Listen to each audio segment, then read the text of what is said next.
This week, Barcelona Football Club have announced the front-runner to sponsor their club for the next 3 years. Who could it be? Spoiler alert, it's in the title, it's Spotify.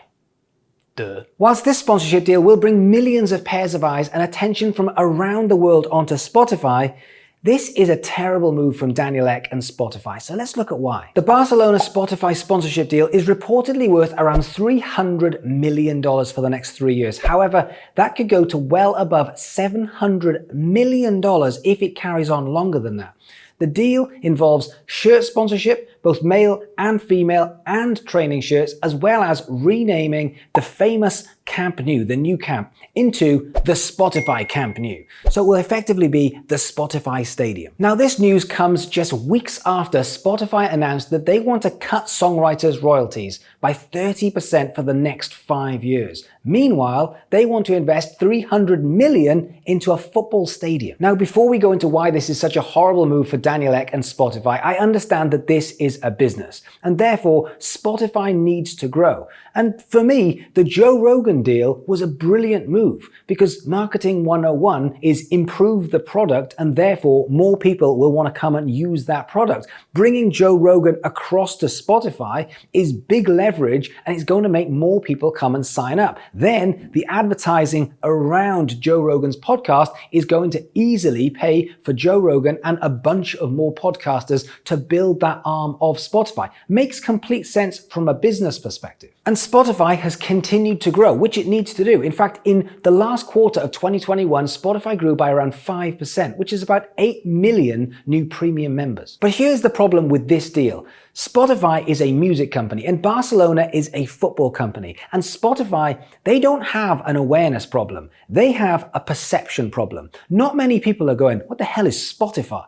But they are signing up because of the likes of Joe Rogan or other podcasts or music that they want without adverts.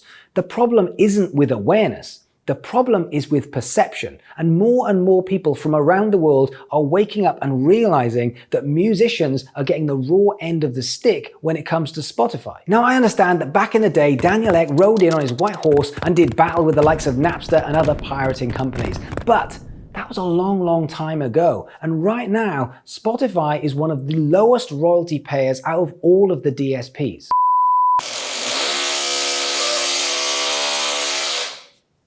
What was that? That was not a fart.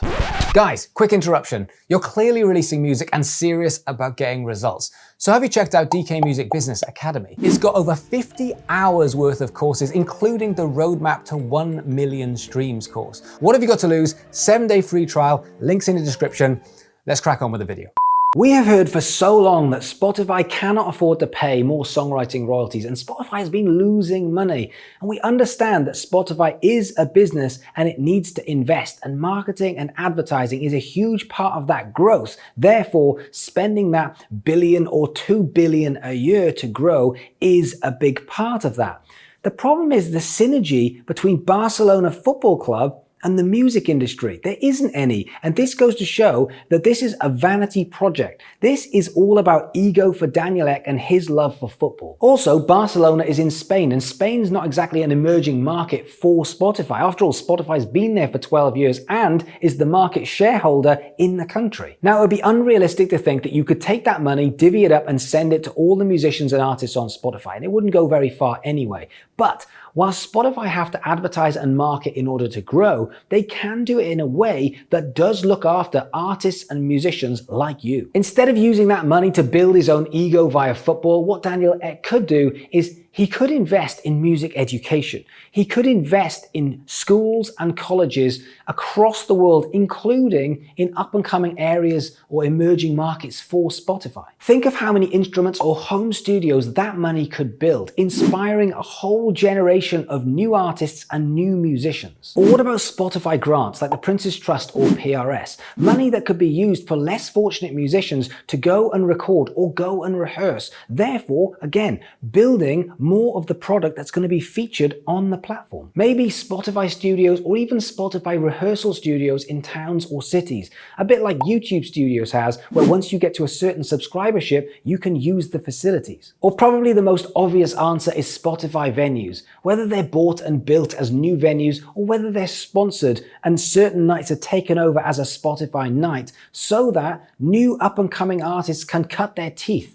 Because the more experience they get, the more likely they are to then go and record music. And where's that going to go? It's going to go on Spotify. Or what about jam nights or open mic nights or songwriting meetups or even festivals? A great Spotify festival where you get up and coming artists playing that festival, cutting their teeth, getting that experience, who are then more likely to go and record their music, build a fan base, and where are they going to put it? On Spotify. Taking that money from the music industry and reinvesting it in the music industry, the future music industry, into new artists who will be the future of music, that might not bring in a few more dollars into the paycheck of artists like yourself, but surely it will give more respect from the artist to Spotify. As artists, all we can see with this current Barcelona deal is Daniel Ek's ego. This is about Daniel Ek, his love for football, and his power. The problem is, it really feels like a slap in the face for every musician who is getting 0.004 cents for every play. So, do you think that this is a sensible business decision that is going to get millions of eyes on the prize